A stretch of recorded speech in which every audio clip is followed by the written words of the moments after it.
This is the EWN Podcast Network.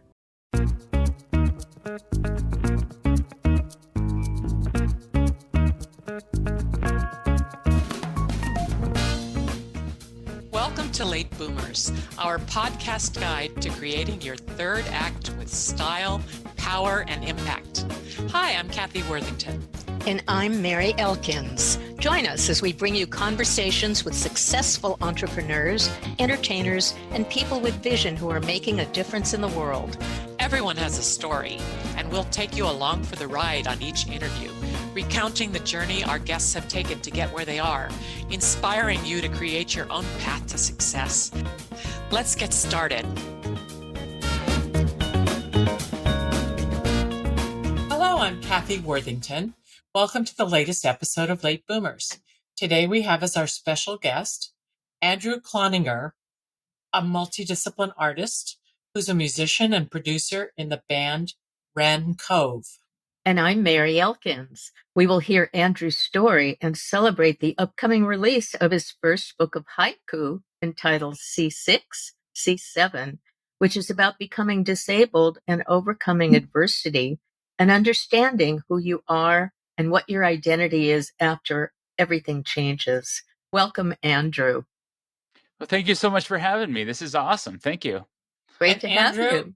Andrew, we'd love for you to play a little bit of your music with Wren Cove to Sure. set the mood. And then when you're done with the music, please tell us about your background and how you've arrived at the place you are today. Sure.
I hate cutting her off. That's she is the best. I'll tell you what. Her name is her name is Melissa Davies, and she is an absolute gem. She's great to play with. It's so much fun. So yeah, beautiful. Yeah, beautiful.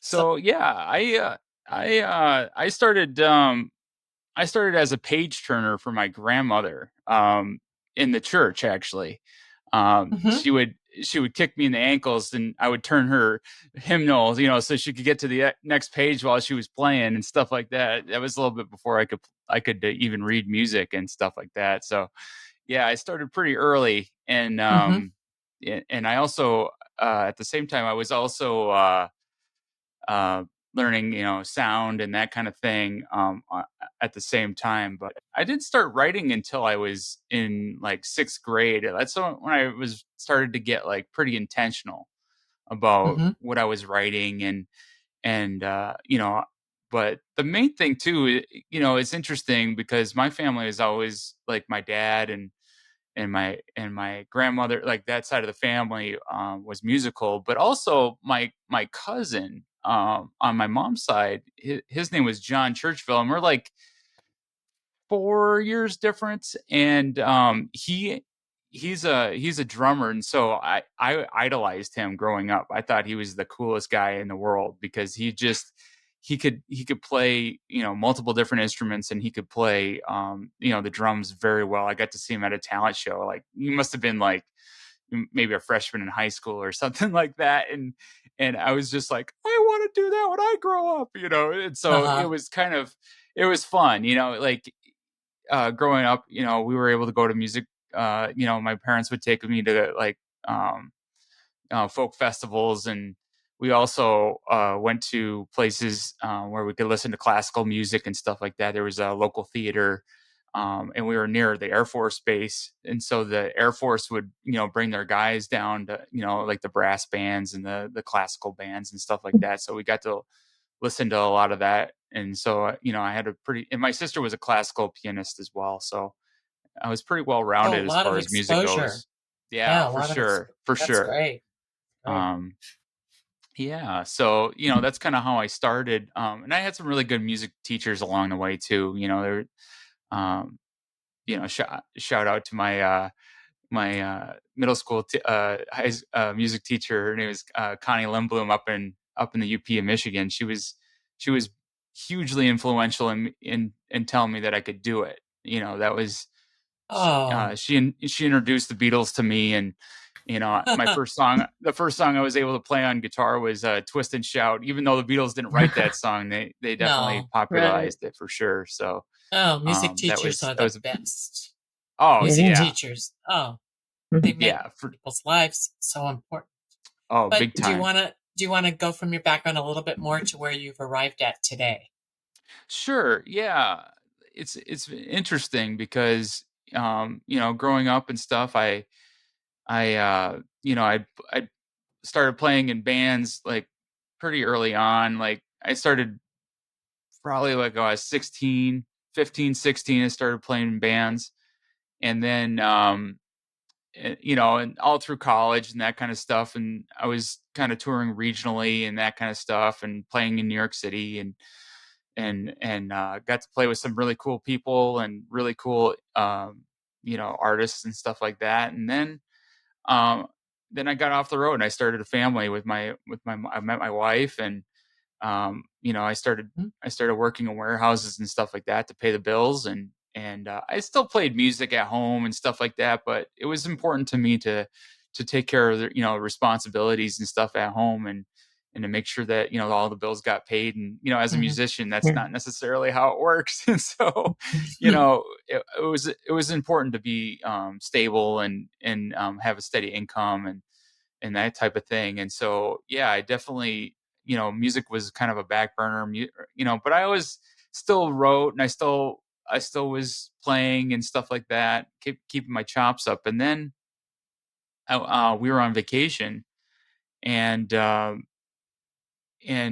was, I was helping my uncle out, cutting some wood and stuff like that. And all of a sudden, it felt as though my neck just fell apart, and I had a searing pain in my left shoulder. And it was almost like when you hit your funny bone.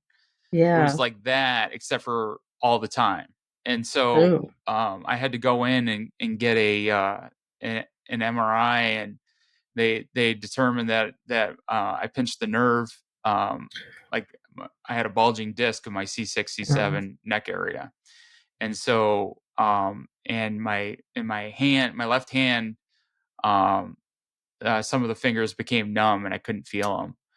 mm, And which was devastating for me, because as a person that works with their hands and plays music and stuff like that, it was very difficult. I couldn't play music anymore at the mm, time, and so it was very, very scary. It was very and then plus the loss of income too, because I couldn't work because I was working in warehouses and that type of thing, and so I couldn't work. And so I ended up trying everything, but also, I ended up having to have surgery. mm. And and it was pretty scary, for a Yeah. while there. And, the recovery was pretty intense. It took me about 2 years, 2.5 years to get back to almost like functional, is probably the best word I can use, is functional. And, you know, thank God I've been able to get my musical ability back. That's something that was really important to me to try to do. And actually, it's kind of funny because my doctors actually prescribed it as a necessary PT tool for my fine motor skills on my left Good hand. for them. Yeah. Good Yeah, for them. yeah, they were like, "Oh, you do that? Playing Okay, let's use guitar. that." Yeah, yeah, exactly. Yeah. Trying to keep my fingers moving and work on all the fine motor skills that you need to get back together. And it was interesting too, because uh, you know, I wasn't even sure if that was going to be even possible anymore. And so every day is a gift, that's for sure. And now that I'm Yeah. able to play, I definitely don't take it for granted. I think I took it for granted for a long time. Like, this is something I do, Yeah. and now Hmm. it's gravy every day. I get to do it. So it's awesome. Whoa. Beautiful. That must have really hurt you emotionally for a while too. Big time. Well, Yeah.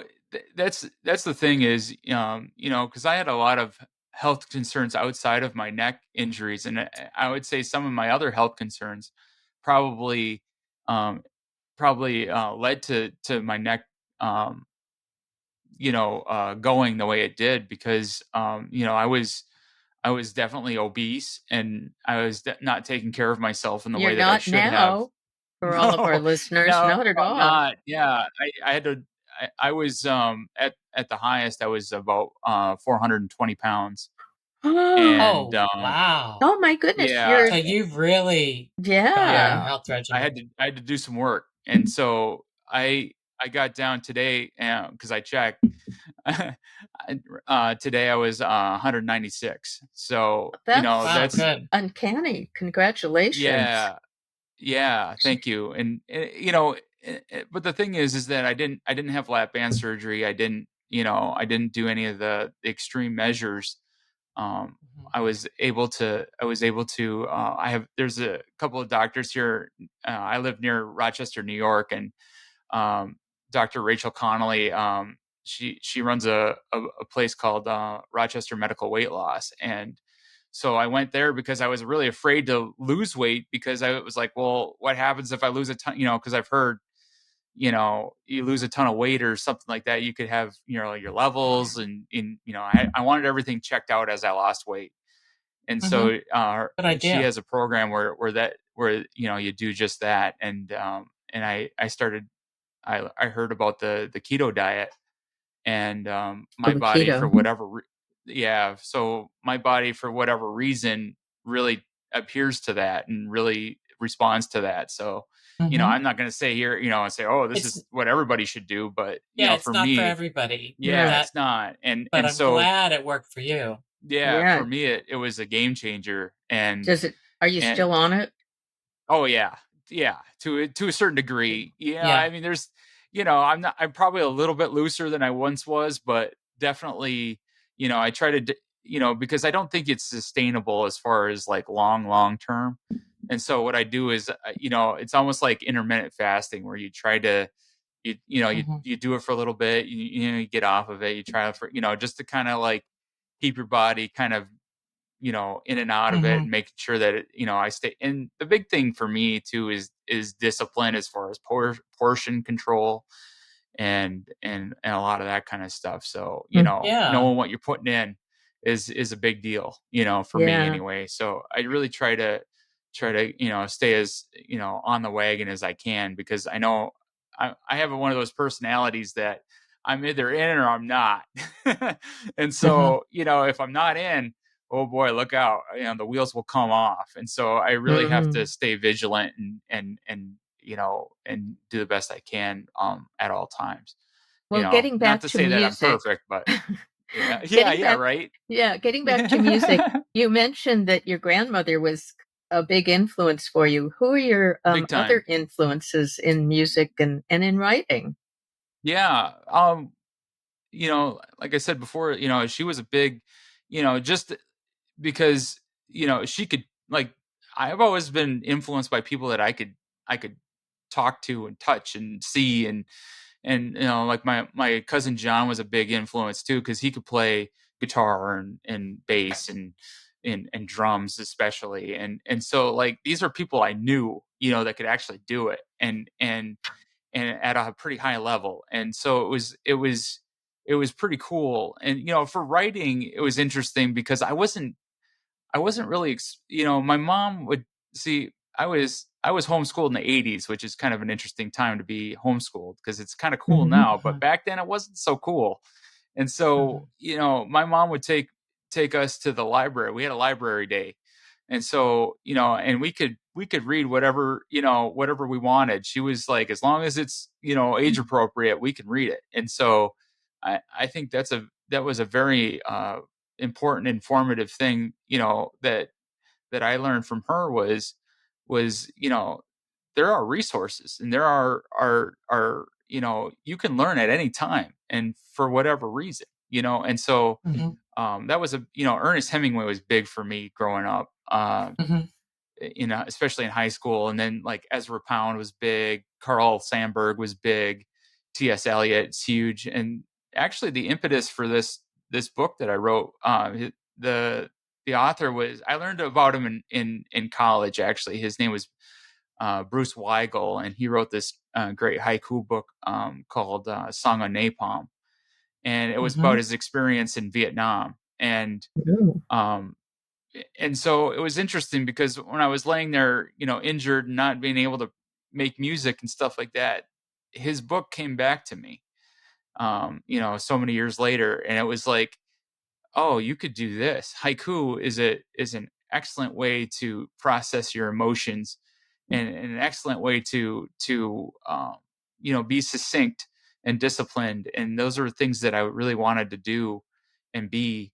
And so, it was a very easy decision for me to be able to get my emotions out that way. Oh, Particularly because great. my main outlet, music, was taken away at the time. And Yeah, so this is super important. can you enlighten us as to what is your creative process? Sure. Yeah. It's interesting because I kind of mull it over in my head. So I've always been one to work whether it's music or writing. Um, I I work it over in my head over and over and over and over and over and over and over and over. And so by the time I actually, either record something or write something, I've already thought it through a million times. And so like, for some people that's crazy. They have to have it all written out, and they have to, you know, uh, you know, make edits and change. But I do all the edits and stuff in my head. And so, for whatever reason, that's always worked really great for me. And so, and especially it came into what's the word I'm looking for? It came into it came into it was very handy because I couldn't physically do a lot of work. And so so I was able to do that. And then, luckily I'm right-handed too, so that helped a lot, writing things out and stuff like that. So I was Yeah, but able it does to do that. require a phenomenal memory to do it that way, because you have to remember the things you thought of, and then the way Yeah. you edited it. And most people have to see that on a page. Yeah. It's weird because it's true, but I think some things get lost. And maybe that's part of what I would consider the editing process. Like if I can't Mhm. remember it, it's not really worth it anyway. You know what I mean? Like, I'm not sure if that's true or not, or We if it's can't all just do that with all of our yes. memories. And I'm finding as I get older, like that's It's not really not. true. Yeah. So That's you don't right. get up in the middle of the night and take notes. No, I'm not that person. No, for sure. And what's interesting too about like the music that I've been making lately too is that it's in the moment. So like, um, when Wren Cove sits down, literally sit down and play.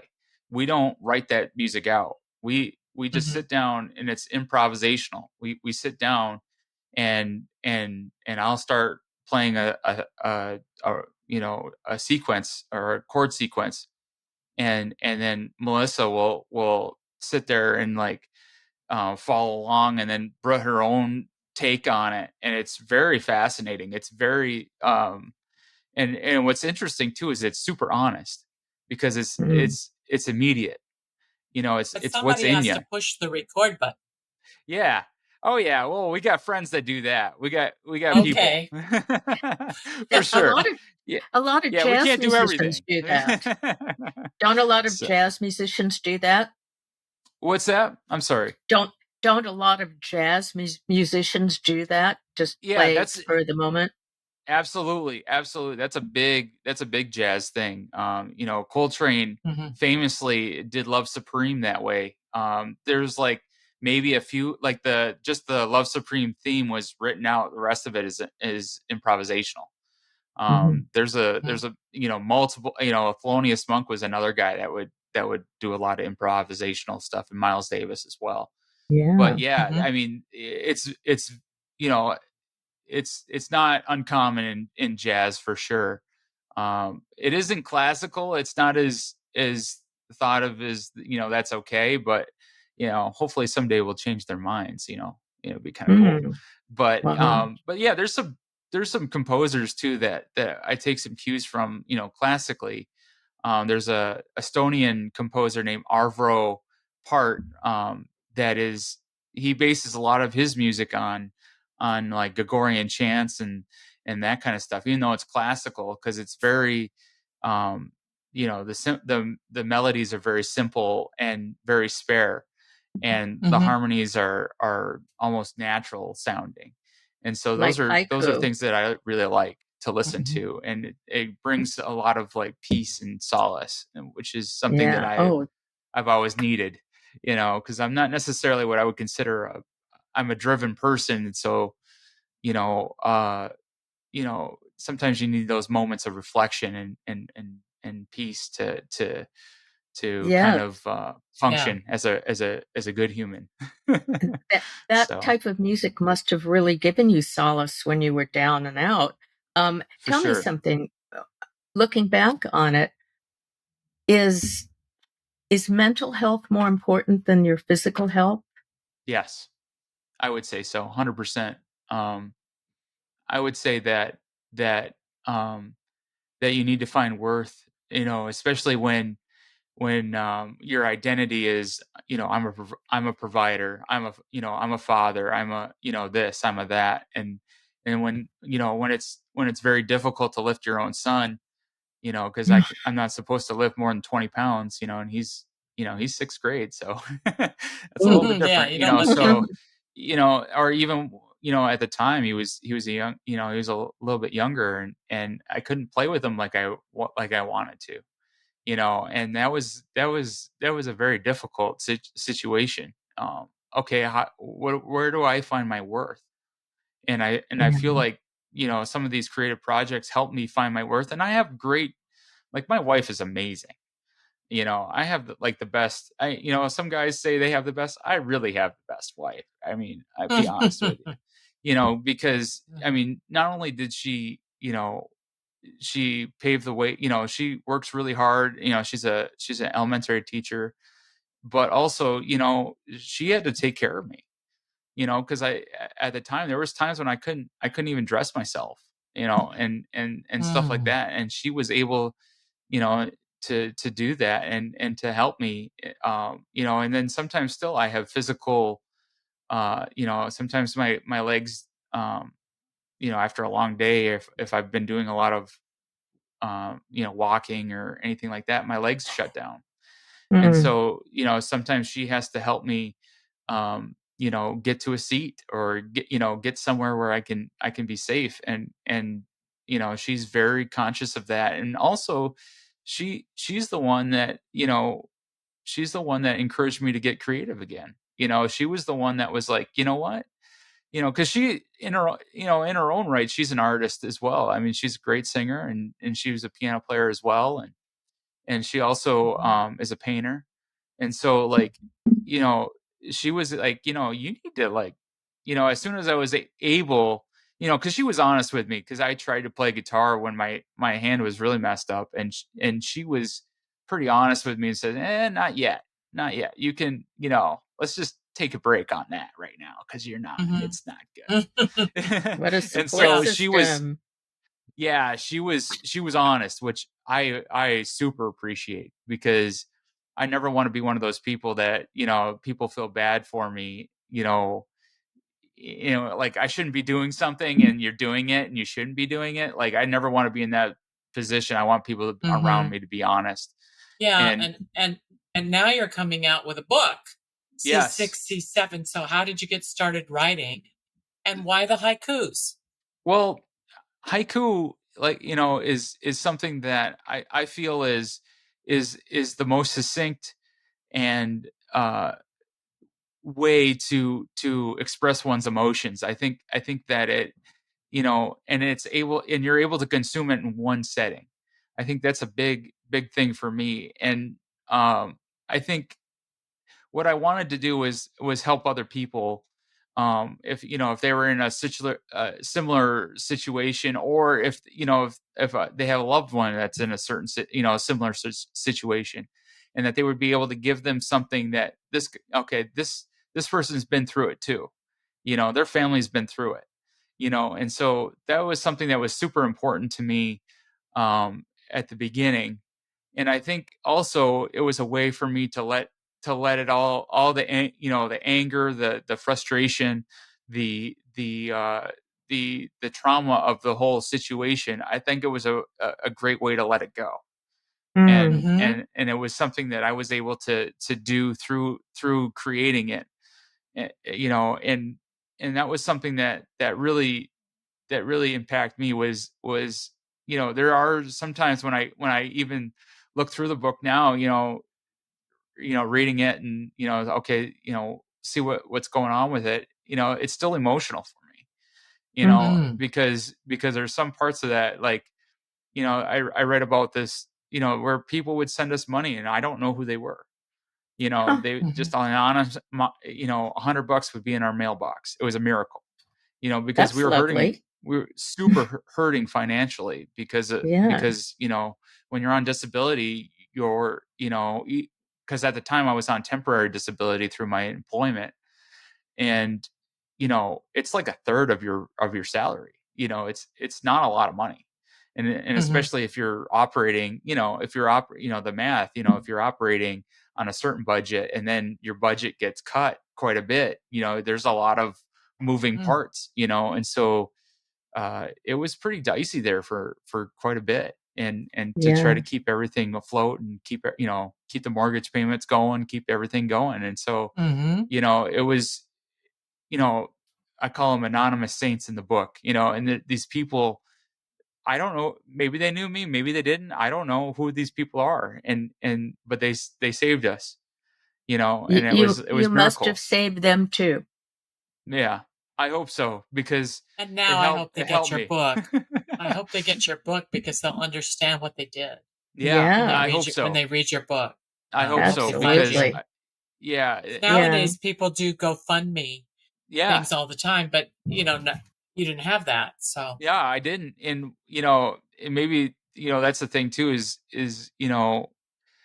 it wasn't necessarily like we were too proud or anything like that, but it was just, we just didn't even think about it. We just didn't, yeah, you don't that's not how expect we were it. raised. We you grab yourself up by your bootstraps kind of situation, and we didn't know how to navigate something like that, because we've never really been in any kind of situation like that. Hmm. And so Yeah.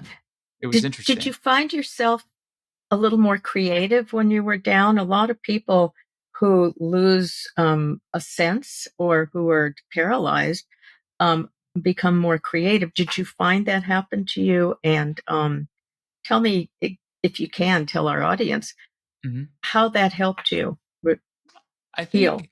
think I think it caused me to focus. I think that's Mhm. the biggest. I think I've always been like creative. That's always been something that has driven me as a person. Um, but I think the focus and the ability to because I couldn't go anywhere other than doctor's appointments. I wasn't doing a whole lot, and so the focus was there, and I was able to have the time to actually sit down and write. And another aspect too is pain management. So I would draw, you know nothing, I mean, some artists would think that was crazy, but like I would doodle and try to create something. And that actually came into that was a part of the cover art, eventually, that Oh, came good. part of Hmm. that too, for the book. Because I was able to, I took graphic design in college and stuff like that, but I'm not much of a artist or anything like that. But it was one of those ways to manage my pain, is to focus it on something else, and so Hmm. that was another aspect. The writing and the drawing really helped me with my pain management as well. And you've talked a lot about guitar, so I'm assuming guitar is Oh your main yeah. instrument. Oh, I love So guitar. It's so awesome. what kind of guitar is your favorite? Well, I mean, Do you have a bunch? that's like saying this kid is better Uh, than that kid. I mean, that's touchy. I mean, like, no, they're all your I kids. Do grew you have up. a collection? Oh yeah, yeah, it's a problem. My wife would say, yeah, he needs to get rid of a few. But like, I think the thing is that they all do different things. I think that's the main thing. I have an acoustic guitar that I really like. It's a Martin that I'm Hmm. very fortunate enough to have, and it's a beautiful sounding guitar. That's the one that you hear on Conversation. Hmm. That we Is it's played a earlier. Yeah, yep, Yeah. yep, and that one, that's a beautiful. I love that guitar. And then on some of the other recordings that I've done, I play electric guitars as well, and so I have a couple different ones that I like. I'm mainly like a Fender Telecaster. You guys say you're out of California, so yeah, the Fender brand is Fender. is they're fun. They're fun for me, so I like those a When lot. I was growing up, my girlfriend played rock guitar. She was Okay, never in a band, but she loved yeah. it. She played a Fender Mustang. That was Oh her yeah, that's a guitar. good guitar. That's a nice one. Loved I it, like. loved it. Yeah, it's so good. The single coils, man. Yeah. There's something about those that are beautiful. Yeah, for Uh-huh. sure. And so yeah, I mean, those are guitars that I really like. I also I design. I That was another thing that I did, was I designed amplifiers to because of my weight restriction, I couldn't lift heavy amplifiers anymore. And so Oh. I got together with an amp builder that lives in Rochester, New York, and we built these lightweight amplifiers so that I was able to carry my own stuff again. Because that was a thing too. Is like, okay, how do and that's another. I used to stand up when I played. Now I have to sit down. That's another augmentation of what I used to do. To get so that I can play again. But that's Um, so enabling to be able to bring your stuff and feel comfortable. yeah. It's great. Oh yeah, it's very important, and because you know what you sound like, especially with your stuff. That's the biggest thing, is to feel comfortable when you're playing, for sure. Hmm. Yeah. So, Well, tell us what it's like for you to for the production to produce music and record it. Is it a different well, brain process? oh, for sure, yeah. I mean, it's still very creative, but it's almost like solving problems. Like Hmm.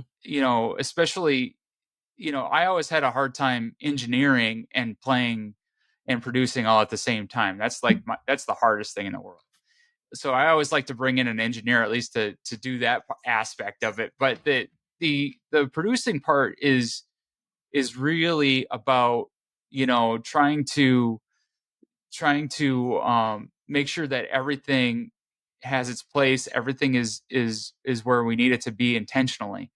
um the creative part the writing of the music, or the music part of it, is kind of a little bit separate, because it's like it's not as technical, at least for me anyway. Is like, okay, we get the sound, that's what we want. Okay, that's good.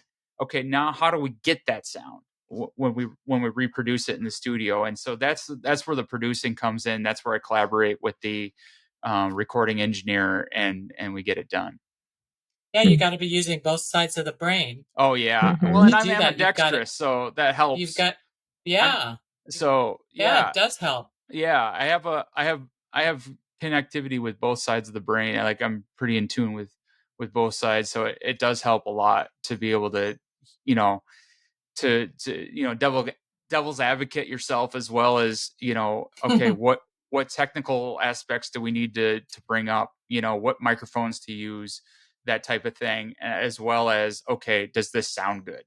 you know those are big big decisions to make when you're making the music, for sure. And do you feel like now you have a real strong support system in place?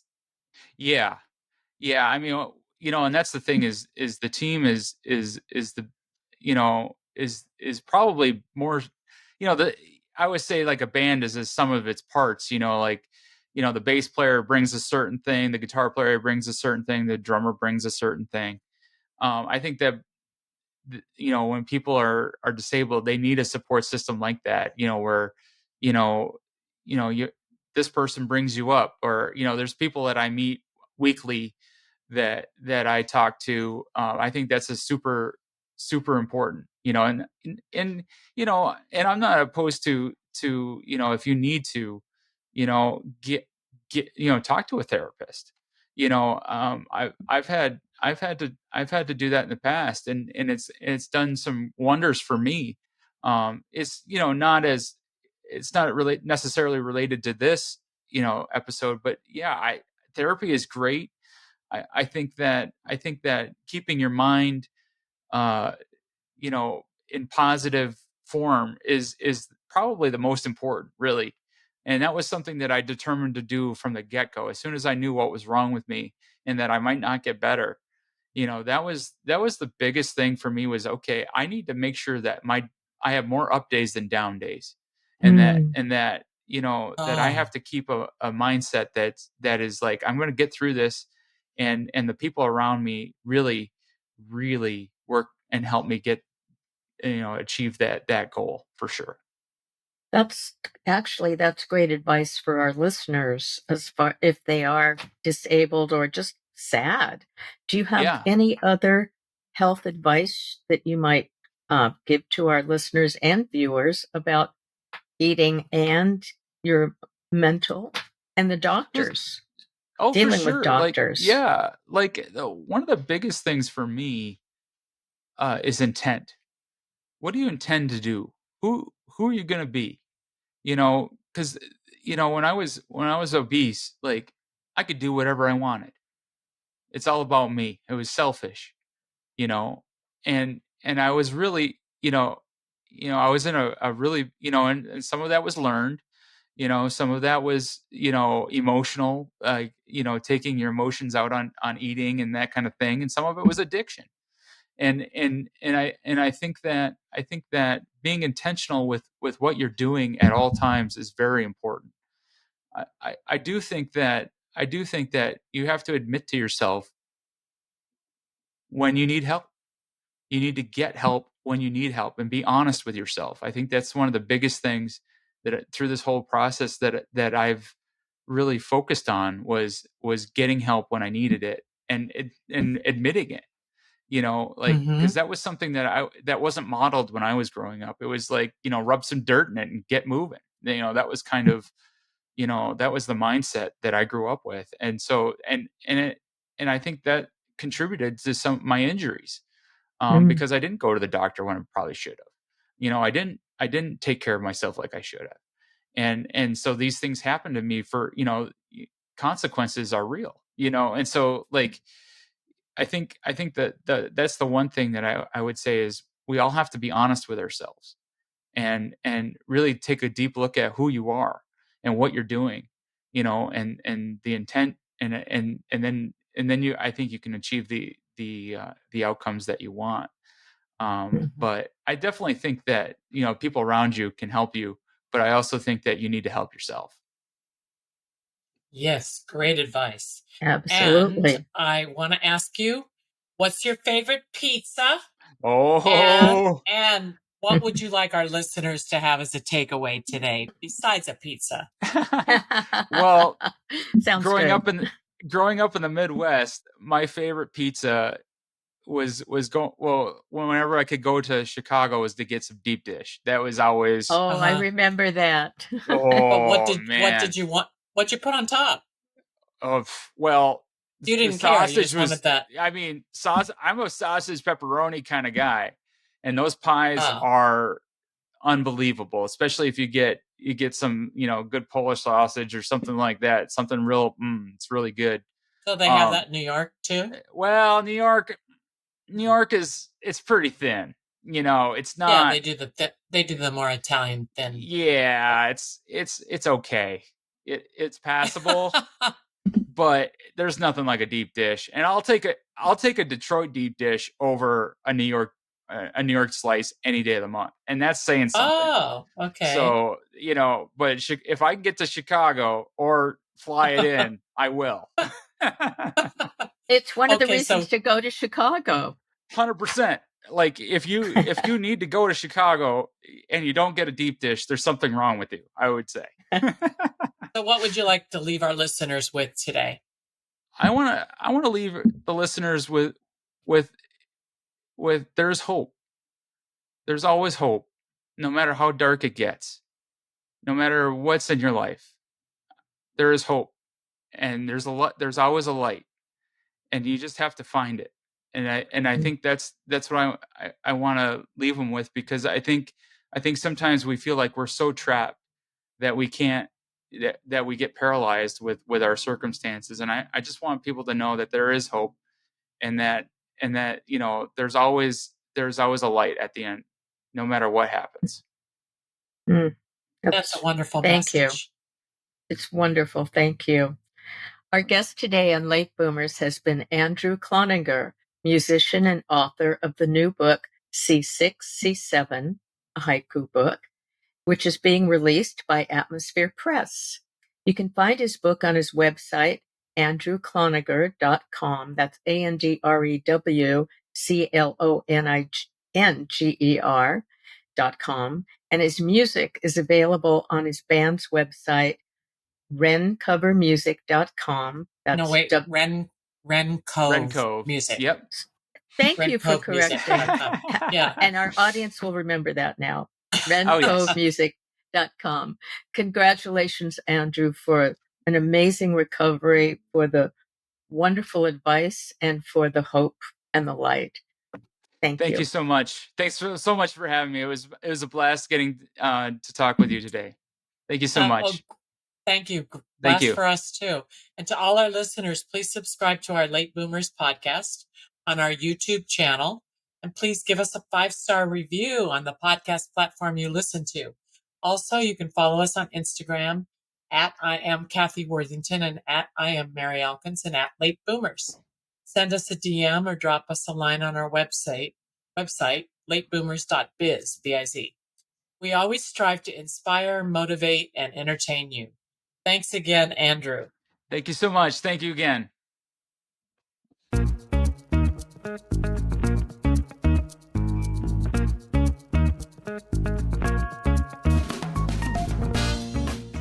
Thank you for joining us on Late Boomers, the podcast that is your guide to creating a third act with style, power, and impact. Please visit our website and get in touch with us at lateboomers.biz. If you would like to listen to or download other episodes of Late Boomers, go to ewnpodcastnetwork.com. This podcast is also available on Spotify, Apple Podcast, and most other major podcast sites. We hope you make use of the wisdom you've gained here and that you enjoy a successful third act with your own style, power, and impact.